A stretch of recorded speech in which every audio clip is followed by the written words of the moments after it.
أعوذ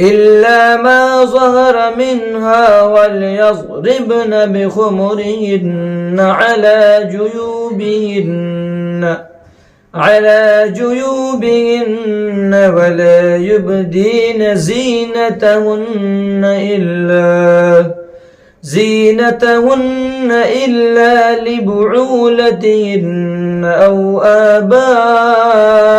آبائهن أو آباء بعولتهن أو أبنائهن أو أبناء بعولتهن أو إخوانهن أو بني إخوانهن أو بني أخواتهن أو نسائهن أو ما ملكت أيمانهن أو التابعين غير أولي الإربة من الرجال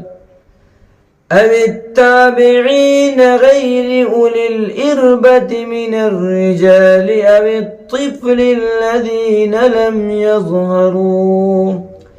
لم يظهروا على عورات النساء ولا يضربن بأرجلهن ليعلم